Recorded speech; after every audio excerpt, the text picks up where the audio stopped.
Hello, good morning children. Today we'll study class 10th geography chapter 1 resources and development.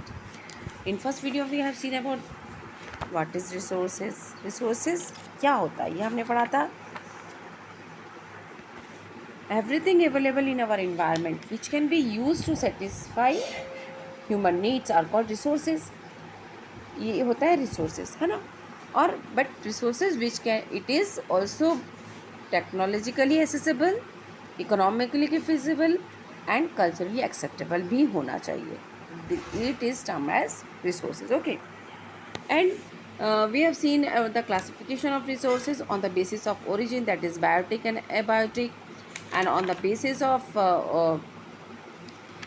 exhaustibility, renewable and non-renewable resources. We have studied about on the basis of ownership, that is individual, community, national and international resources. We have seen it. And again on the basis of the status of the development, ये हमने देखा था. Here we have seen about the potential, developed, stock and reserve.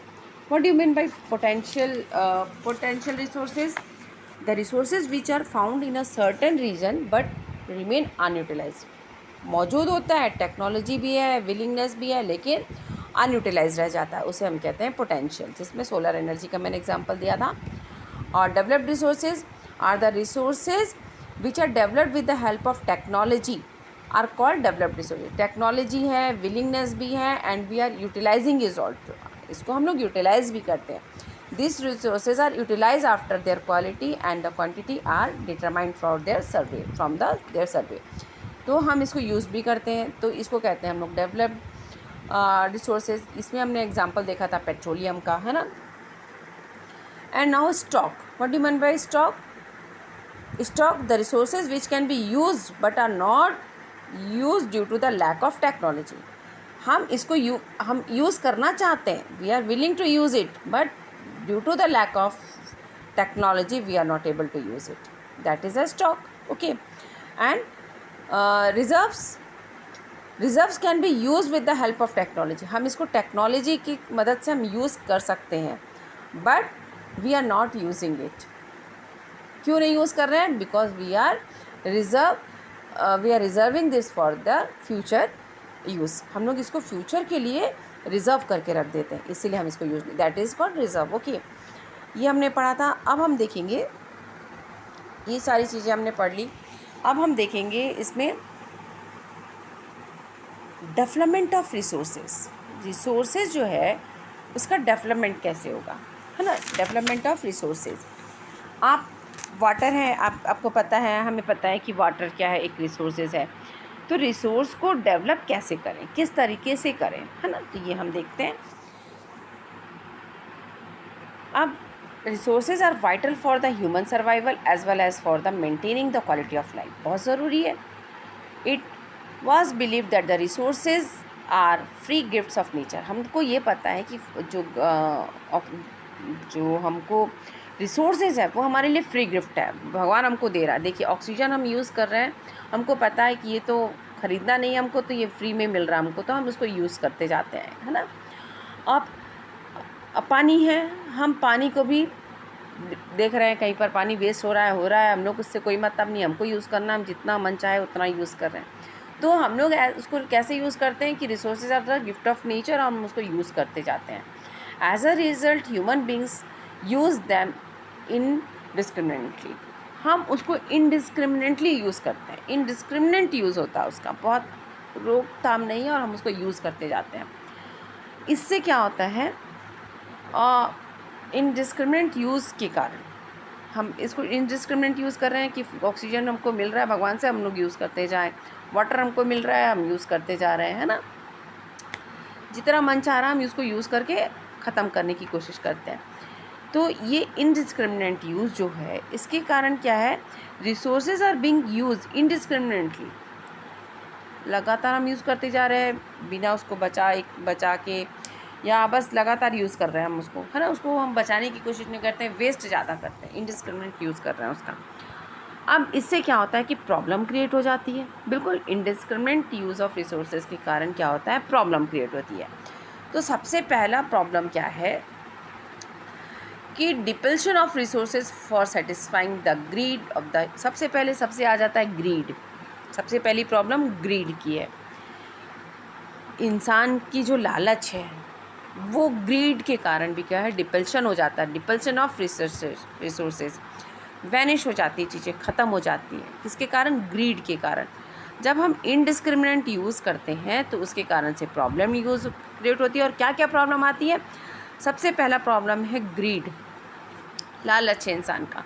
इसकी वजह से क्या होता है? डिपल्शन ऑफ रिसोर्सेज कम हो जाते हैं, वैनिश हो जाता है। ओके, और उसके बाद है सेकंड पॉइंट, आप देख सकते हैं, ये सेकंड पॉइंट है कि accumulation of resources in the few hands which in turn divide the society into the segments have and have nots और rich और poor। ठीक है, ये मेन देखिएगा यहाँ पे have और ये है have, ये have and have nots और rich and poor। देखिए have and have nots की स्थिति कैसे आ जाती है। मतलब जिसके पास पावर है, जिसके पास पैसे हैं, वो क्या करता है? रिसोर्सेज को अपने हिसाब से यूज़ करता है। रिच पीपल है, उनके पास बहुत सारे पैसे हैं, वो पावर में है, तो वो रिसोर्सेज को अपने हिसाब से यूज़ करते हैं। और वहीं पे जो पुअर व्यक्ति है, उसके पास पैसे भी नहीं हैं, तो वो रिसोर्सेज को उतना ज़्यादा यूटिलाइज़ नहीं कर पाता है, उतना ज़्यादा यूज़ नहीं कर पाता है। इसीलिए, और इससे क्या हो जाता है, यूज़ नहीं कर पाता है वो। तो इसीलिए कह रहा है कि accumulation of resources in few hands, किसी एक हाथ में ज़्यादा रहता है। जिसके पास पैसे है, जिसके पास मनी है, जिसके पास पावर है, उसके पास रहता है, और वो सोसाइटी को कैसे दो भाग में डिवाइड कर देता है, या तो रिच और पुअर में हो जाता है। हैव और हैव नॉट्स, जिसके पास है वो उसको बहुत ज़्यादा यूज़ करता है, और जिसके पास नहीं है वो यूज़ नहीं कर पाता है। अब इन सब की वजह से क्या आता है, जब अब हम इनडिस्क्रिमिनेंट यूज़ ऑफ रिसोर्सेज कर रहे हैं, जब इनडिस्क्रिमिनेंट यूज़ ऑफ रिसोर्सेज हो रहा है, तो उसकी वजह से क्या होता है कि मैंने क्या बताया, क्या प्रॉब्लम आ रही है? ग्रीड हो रहा है, डिपल्शन ऑफ रिसोर्सेज हो रहा है, और हैव एंड हैव नॉट्स की स्थिति सोसाइटी में आ जाती है। और इसके साथ क्या हो रहा है? ग्लोबल इकोलॉजिकल क्राइसिस भी आ रहा है ना। ग्लोबल क्राइसिस भी आ जा रहा है, ग्लोबल वार्मिंग आ रहा है, ओजोन लेयर डिपल्शन हो रहा है, एनवायरनमेंट पॉल्यूशन बढ़ रहा है, लैंड डिग्रेडेशन हो रहा है। ये सारी चीज़ें प्रॉब्लम आ रही हैं सबके कारण। And equitable distribution of resources has become essential for the sustained quality of life and global peace. It is present trend of resources depletion by the few individual and the countries continues. The future of our planet is in danger. Therefore, resources planning is essential for the sustainable existence of all forms of life. Sustainable existence is a component of the sustainable development. अब देखिए, अब मैंने क्या बताया कि इनडिस्क्रिमिनेंट use हो रहा है, उसकी वजह से प्रॉब्लम आई। प्रॉब्लम में सबसे हमने देखा कि ग्रीड हो रहा है, लोगों की जो लालच है वो बढ़ रहा है, जिसके कारण डिपल्शन हो रहा है रिसोर्सेज का। और वहीं हैव एंड हैव नॉट्स की स्थिति कहाँ आ रही है? सोसाइटीज़ में हैव एंड हैव नॉट्स की स्थिति आती है कहाँ? सोसाइटी में। और इन सब की वजह से क्या हो रहा है? ग्लोबल इकोलॉजिकल क्राइसिस भी आ रहा है, लैंड डिग्रेडेशन हो रहा है, एनवायरनमेंट पॉल्यूशन हो रहा है, ओजोन लेयर का डिपल्शन हो रहा है ना। तो ये बहुत ग्लोबल वार्मिंग की सिचुएशन आ रही है। अब इन सब से बचने के लिए ग्लोबल वार्मिंग आ रहा है। यदि हम मान लो बोल देते हैं कि यूएसए ही एक ऐसा देश है जिसकी वजह से क्या है, वो इतना डेवलप्ड है, और उसकी वो क्या है, इसके वहाँ पर इतना सारा इंडस्ट्री, रैपिड डेवलपमेंट हो रहा है इंडस्ट्रीज़ का, जिसके कारण से क्या है, ग्लोबल वार्मिंग आ रही है। तो जिसके कारण ग्लोबल वार्मिंग आ रही है तो उसी को सज़ा मिलनी चाहिए ना। लेकिन इसके कारण क्या होता है, यदि ग्लोबल वार्मिंग हो रही है, इंडस्ट्रीज़ बढ़ रहा है, तो उसके कारण क्या हो रहा है, सभी को सफ़र करना पड़ रहा है। यहाँ पे जब टेम्परेचर बढ़ जाता है तो क्या होता है, जब हिमालय वगैरह में जो ग्लेशियर्स हैं, स्नो है, वो क्या होते हैं, मेल्ट हो जाते हैं, और वो क्या है, ओशन में जो पानी है वहाँ पर बढ़ने लगता है। और इसके कारण जो छोटे छोटे आइलैंड वगैरह क्या होता है, वो डूब जाते हैं पानी में। छोटे छोटे आइलैंड क्या है, वो डूबने लगते हैं। तो सोचो मतलब इस तरीके से जब इंडस्ट्रियल डेवलपमेंट हो रहा है तो लेकिन उसके साथ कितने सारे ग्लोबल इकोलॉजिकल चेंजेस भी हो रहा है लाइफ में। तो इसका सॉल्यूशन क्या है, इन सब चीज़ से बचने के लिए सॉल्यूशन क्या है?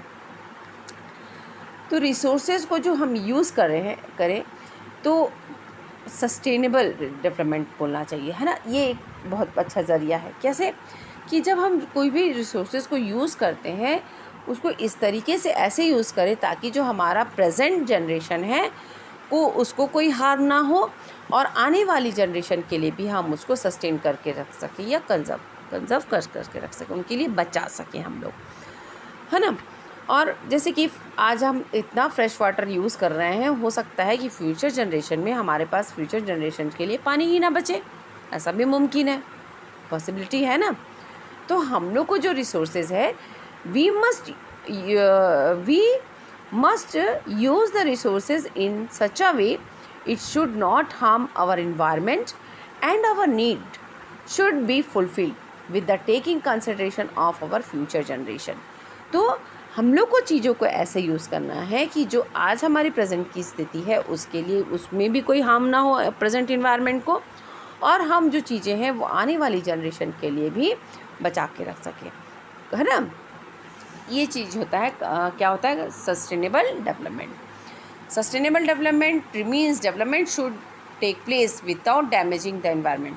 सस्टेनेबल डेवलपमेंट ये है कि डेवलपमेंट होना चाहिए लेकिन जो इन्वायरमेंट को बिना डैमेज किए, and developed in the present should not compromise with the needs of the future generation. और आज की जनरेशन को कॉम्प्रोमाइज़ करके जीना ना पड़े, मतलब आज पानी कल ख़त्म हो जाएगा तो आज हम पानी पीना छोड़ दें, ऐसा कॉम्प्रोमाइज़ नहीं करना है। और कॉम्प्रोमाइज़ करके ना प्रेजेंट शुड नॉट हमको जो प्रेजेंट सिचुएशन है जनरेशन है उसको कॉम्प्रोमाइज़ ना करना पड़े, और जो with the needs of the future generation, और हमारे फ्यूचर जनरेशन के लिए भी चीज़ें होनी चाहिए। ये है सस्टेनेबल डेवलपमेंट, आपको इसका ये याद करना होगा, ठीक है। तो इसके लिए क्या हुआ कि सस्टेनेबल डेवलपमेंट चाहिए अब हमको, तो इसको कैसे इम्प्लीमेंट किया जाए, है ना। हम तो कह रहे हैं कि भी सस्टेनेबल डेवलपमेंट होना चाहिए, तो कैसे होगा, इसको कैसे इम्प्लीमेंट किया जाए। तो एक कॉन्फ्रेंस होती है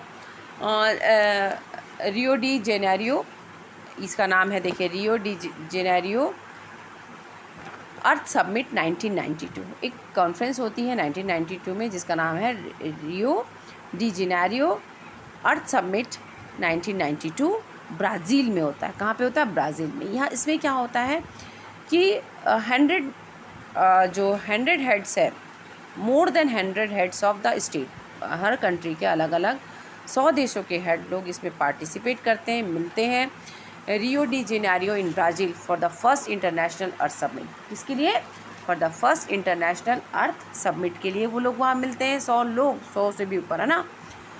the summit was convent for addressing the urgent problem of the, इसको क्यों बुलाया गया इस मीटिंग को, इस मीटिंग में कुछ इस तरीके से ये जो हेड लोग थे ये लोग मिले, कुछ कोर इशूज़ पे, कुछ मेन इशूज़ पे ये लोगों ने डिस्कशन किया। डिस्कशन ही नहीं करते हैं बल्कि एक एजेंडा लेकर आते हैं ये लोग कि जो एजेंडा था वो था ग्लोबल क्लाइमेटिक चेंज जो हो रहा था और इन्वायरमेंटल डिग्रेडेशन जो हो रहा था, और उसे कॉम्बैक्ट किया जाए, कैसे कॉम्बैक्ट किया जा सके, है ना। ये सब चीज़ें देख रहे थे। इस चीज़ के लिए उन्होंने एक कॉन्फ्रेंस रखा था।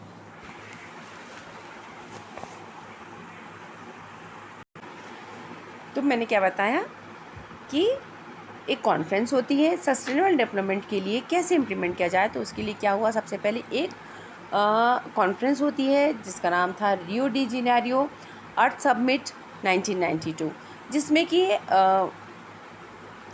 इन्होंने क्या किया, जो पूरे 100 हेड्स ऑफ स्टेट्स थे उस मीटिंग में, उस कॉन्फ्रेंस में शामिल होते हैं, for the first international earth summit के लिए शामिल होते हैं। और ये जो समिट था ये किस लिए था, इसमें जो उन्होंने बहुत सारे कोर इश्यूज़ पे डिस्कस किया, और उसमें डिस्कशन ही नहीं किया था, एक एजेंडा भी लेकर आए थे। वो उस एजेंडा में था कि मतलब कि किस तरीके से ये जो प्रॉब्लम्स ऑफ एनवायरनमेंट प्रोटेक्शन को किस तरीके से हम प्रोटेक्ट करें, और social economic development of at the global level तक किस तरीके से डेवलपमेंट हो। तो ये सारी चीज़ें इन्होंने डिस्कस की। और जो क्लाइमेटिक चेंज हो रहा है और biological the assembled leaders sign the declaration on the global climatic change. अब इन्होंने क्या किया, ये सारी चीज़ों पे इन्होंने डिस्कस किया, एजेंडा बनाया, लेकर आए थे। और इसका आउटकम क्या निकला था, एजेंडा 21। इसका आउटकम क्या था, एजेंडा 21। मतलब उन्होंने सब जो डिस्कस किया उसके बाद क्या निकला, एक उसका आउटकम निकला जिसका नाम था एजेंडा 21। एजेंडा 21 में क्या था, एजेंडा 21 में इन्होंने क्या किया था, एक डिक्लेरेशन साइन हुआ। कहाँ पे, एट रियो डी जेनेरियो इन 1992, है ना। एक डिक्लेरेशन साइन हुआ जिसमें क्या था कि क्या डिस्कस हुआ था, आपको पता है कि environment degradation to combat environment damage, किस तरीके से हम कॉम्बैक्ट कर पाएँ इन्वायरमेंट डैमेज जो हो रहा है, क्लाइमेटिक चेंज हो रहा है, इसको हम कैसे उभर सकते हैं इससे आगे। तो ये सब डिक्लेरेशन साइन किया गया। फिर इन्होंने क्या अचीव करना था, इनको क्या एम था इनका अचीव करने का, सस्टेनेबल डेवलपमेंट अचीव करने का इनका एक गोल था। ये अचीव करना चाहते थे ग्लोबल, क्या अचीव करना चाहते थे, ग्लोबली सस्टेनेबल डेवलपमेंट अचीव करना चाहते थे। जब सस्टेनेबल डेवलपमेंट अचीव हुआ तो इससे क्या हुआ, तो इसके 3 डायमेंशनल थे। क्या क्या 3 डायमेंशनल थे, combat environmental damage, poverty and disease. ये 3 डायमेंशनल थे जिस पे ये चीज़ें बातें हो रही थी। क्या हुआ, डिक्लेरेशन साइन होता है एट रियो डी जेनेरियो 1992। और इसमें क्या क्या चीज़ें थी, इन्वायरमेंट डिग्रेडेशन को देखा जा रहा था, तो कॉम्बैक्ट इन्वायरमेंटल डैमेज को किस तरीके से सुधारा जाए, क्लाइमेट चेंजेस के बारे में दिखा। इनका मेन मकसद था, अचीव गोल क्या करना था, इनको सस्टेनेबल डेवलपमेंट करना था। और उसके बाद इनका 3 डायमेंशनल में इनको चीज़ों को देखा इन्होंने, क्या चीज़ थी वो 3 डायमेंशनल। इनकी जो एजेंडा था, it is an agenda to combat in, ये देखिए यहाँ पे जो दे रहा है combat, it is an agenda to combat environmental damage, poverty, disease through a global cooperation on a common interest, mutual needs and shared responsibilities. तो ये 3 डायमेंशनल पर ये इस चीज़ों को देख रहे थे। अब इसके बाद इन्होंने क्या किया, ये नहीं कि जो ये मीटिंग थी, कॉन्फ्रेंस हुआ, इसमें जो हेड लोग थे उन्होंने ही सब कुछ डिसीज़न ले लिया और उसको बोल दिया कि मानो, ऐसा नहीं। इनका कहना था कि जो लोकल गवर्नमेंट है should draw it's local agenda. जो हर लोकल गवर्नमेंट है, आप इस लोकल, वहाँ 400 लोग वहाँ बैठ गए, वहाँ पर वो उन्होंने डिस्कस किया और सब कुछ वैसे तो नहीं हो जाएगा, लेकिन उन्होंने ये डिसीज़न लिया कि जो लोकल गवर्नमेंट है वो उस एजेंडे को, यदि पॉवर्टी है वहाँ पे, यदि वहाँ डिजीज़ है वहाँ पे लोकल जगह पे, तो उससे वो कैसे ओवरकम आ सकते हैं, वो कैसे इसको फाइट करेंगे, ये उनको देखना था।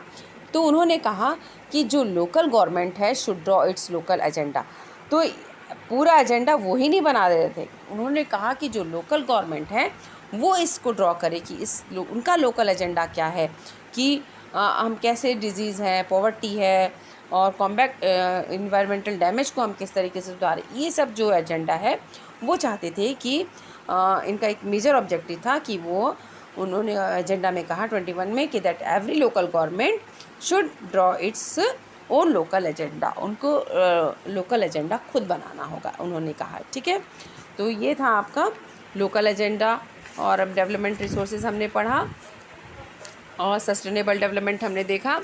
उसके बाद हम देखेंगे नेक्स्ट वीडियो में हम पढ़ेंगे रिसोर्सेज प्लानिंग, किस तरीके से प्लान किया जाता है। ठीक है।